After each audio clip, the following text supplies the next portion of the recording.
32절부터 마지막까지 읽도록 하겠습니다. 제가 먼저 읽겠습니다. 사람들이 외쳐 어떤 이는 이런 말을 어떤 이는 저런 말을 하니 모인 무리가 분란하여 태반이나 어찌하여 모였는지 알지 못하더라. 유대인들이 무리 가운데서 알렉산더를 권하여 앞으로 밀어내니 알렉산더가 손짓하며 백성에게 변명하려 하나 그들은 그가 유대인인 줄 알고 다 한 소리로 외쳐 이르되 크다 에베소 사람의 아데미여 하기를 2시간이나 하더니 서기장이 무리를 진정시키고 이르되 에베소 사람들아 에베소 시가 큰 아데미와 제우스에게서 내려온 우상의 신전지기가 된 줄을 누가 알지 못하겠느냐. 이 일이 그렇다 않다 할 수 없으니 너희가 가만히 있어서 무엇이든지 경솔이 아니하여야 하리라. 신전의 물건을 도둑질하지도 아니하였고 우리 여신을 비방하지도 아니한 이 사람들을 너희가 붙잡아 왔으니 만일 데메드리오와 그와 함께 있는 직공들이 누구에게 고발할 것이 있으면 재판날도 있고 총독들도 있으니 피차 고소할 것이요. 만일 그 외에 무엇을 원하면 정식으로 민회에서 결정할지라. 오늘 아무 까닭도 없는 이 일에 우리가 소유 사건으로 책망받을 위험이 있고 우리는 이 불법 집회에 관하여 보고할 자료가 없다 하고 이에 그 모임을 흩어지게 하니라. 아멘. 지난 설교를 좀 정리하고 오늘 본문으로 나아가도록 하겠습니다. 예수 그리스도를 믿는 믿음 없이 무엇인가를 바라며 하는 기도는 의미 없는 기도이며 오히려 우리에게 화가 될 수 있습니다. 귀신도 하나님의 사람을 알아보는데 인간이 못 알아보는 현실 속에서 귀신의 나타남은 사람들에게 영적인 세계에 대한 눈을 뜨게 하고 두려움과 경외감을 일으킵니다. 우리가 보지 못하는 그러나 반드시 실제하는 영적 세계가 존재합니다. 내가 모르니 내가 못 봤으니 영적 세계가 없다고 하겠으면 좋겠지만 그렇다고 영적 세계가 없어지는 것은 아닙니다. 그러나 있다고 생각한다면 그것이 무엇인지 우리는 알아보아야 할 것입니다. 많은 이들이 영적 세계와 존재를 인정하지만 그것에 관해서는 알려고 하지 않습니다. 이것은 단순한 취향이나 관심의 문제가 아닙니다. 우리의 영원한 운명, 영원한 생명에 관한 것이기 때문입니다. 이 영적인 세계에 대한 두려움과 관심이 에베소 교회의 부흥의 단초가 됩니다. 그러나 결정적인 원인은 회개에 있습니다. 부흥이 회개로부터 시작되었다는 것은 모든 부흥의 역사 가운데, 세계 모든 부흥의 역사 가운데 확인할 수 있습니다. 회개하고 그리고 우리가 주인 삼았던 우상들을 제거하고 나아가니 말씀이 귀에 들리고 역사하는 힘이 세져 부흥하게 되는 것입니다. 이 사실을 잊지 않고 언제나 회개함으로써 주님께 나아가는 우리가 되길 소망합니다. 오늘은 바울의 예배소 사역의 막바지에 일어난 소요 사태입니다. 이 소요 사태 가운데 일어나는 그 일들 가운데 우상에 대한 메시지가 있습니다. 다시 한번 그 메시지를 한번 생각해 보는 시간을 가지도록 하겠습니다. 21절에 보게 되면 사도 바울의 에베소 사역이 마쳐질 즈음에 앞으로 어떻게 할 것인지 앞으로 내가 이런 방식으로 하겠다고 그 계획을 기록하여 있습니다. 마게도냐를 거쳐 아가야를 지나 예루살렘 교회를 마지막으로 나아가고 노마도 가려는 향후 계획을 세우게 됩니다. 그런데 정말 그의 계획대로 이루어져 갑니다. 본인의 의지를 따라 계획을 성취해도 놀라운 일이지만 본인의 의지가 아님에도 계획대로 되는 것이 신기할 따름입니다. 무슨 말이냐면 나중에 로마로 가는 것은 재판을 받으러 가는 것이기에 본인의 계획이 없던 일임에도 그 말한 그대로 로마를 가게 된다는 겁니다. 잠언 16장 9절은 이렇게 말합니다. 사람이 마음으로 자기의 길을 계획할지라도 그의 걸음을 인도하시는 이는 여호와시니라. 말씀처럼 우리의 계획이 있고 우리의 어떤 미래의 어떤 플랜들이 있을지라도 주님이 그 길을 인도하시는 분이시라는 겁니다. 아마도 사도 바울은 하나님의 뜻을 잘 알고 있었기에 본인의 계획과 하나님의 뜻이 일치한 것이 아닌가 생각합니다.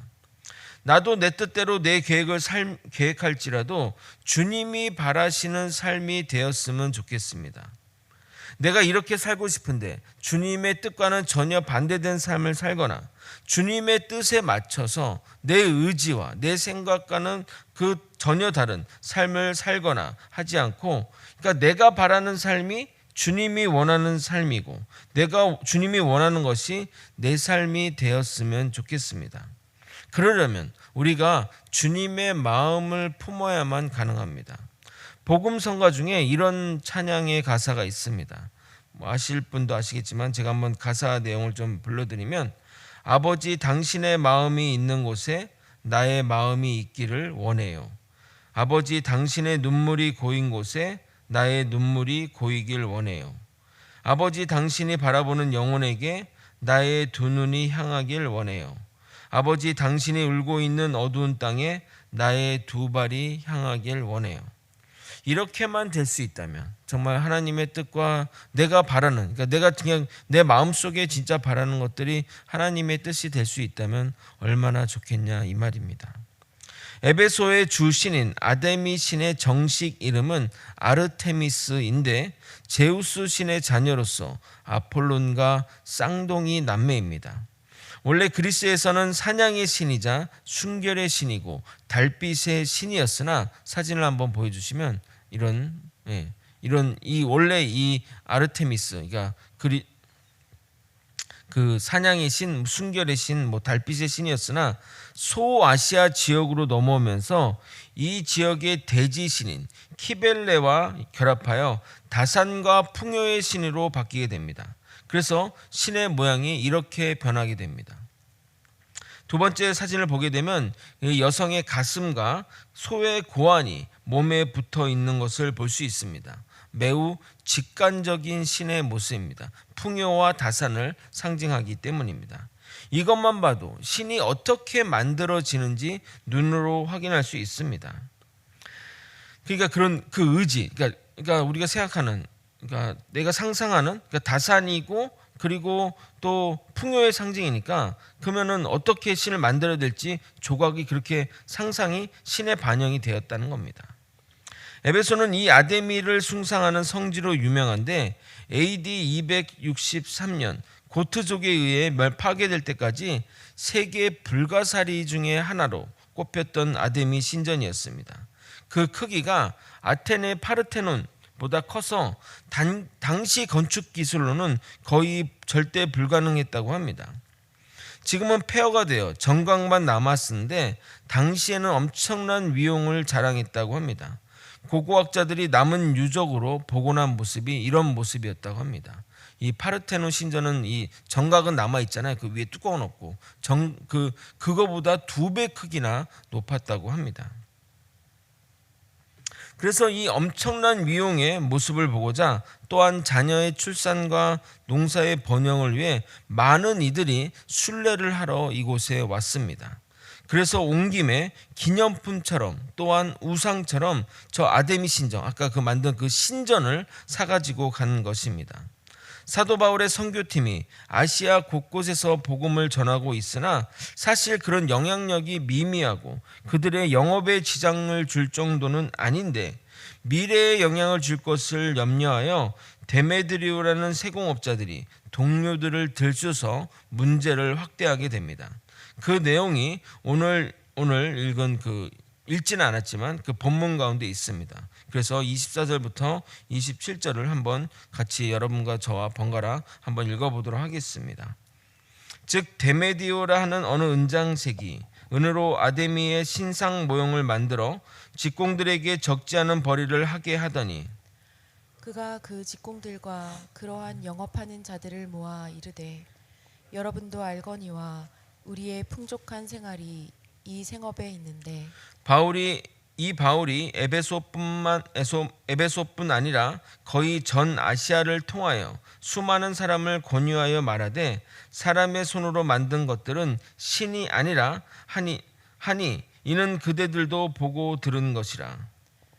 우리의 이 영업이 천하여질 위험이 있을 뿐 아니라 큰 여신 아데미의 신전도 무시당하게 되고 온 아시아와 천하가 위하는 그의 위엄도 떨어질까 하노라 하더라.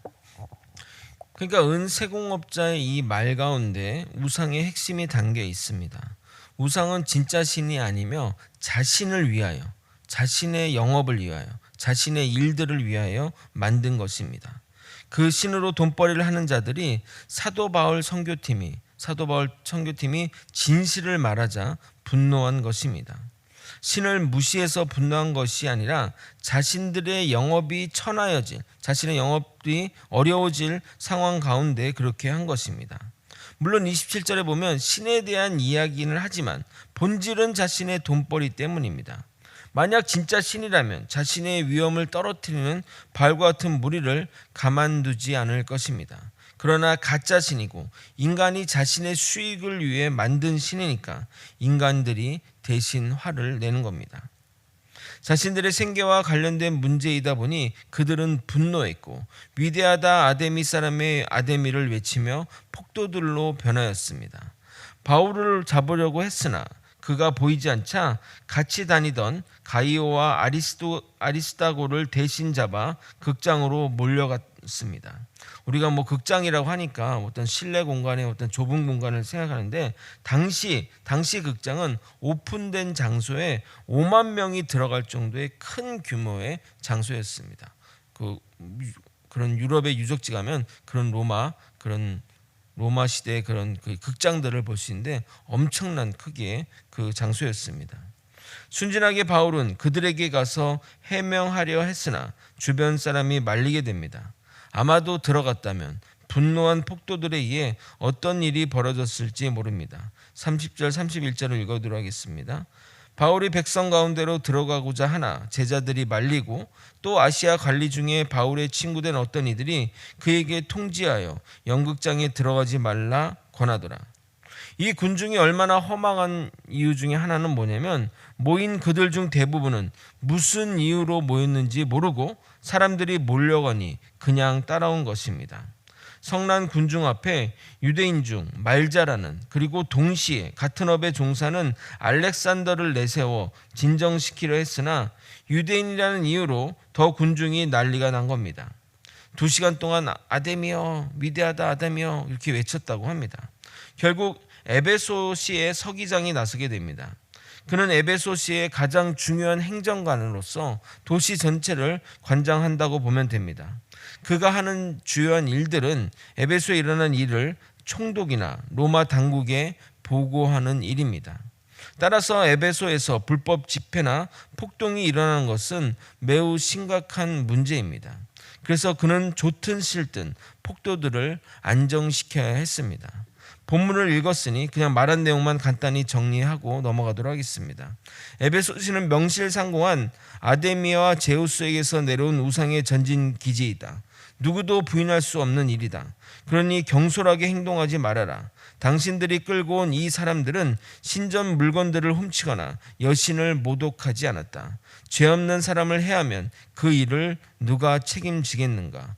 에베소시의 법적인 제도도 있고 총독도 있으니 고소해라. 합법적으로 해야지. 이렇게 하면 로마 정부로부터 문책을 받을 수 있으니 그때 무슨 말로 변명하겠는가? 라고 진정시키자 그의 설득력 있는 말에 군중들은 해산하게 되었습니다.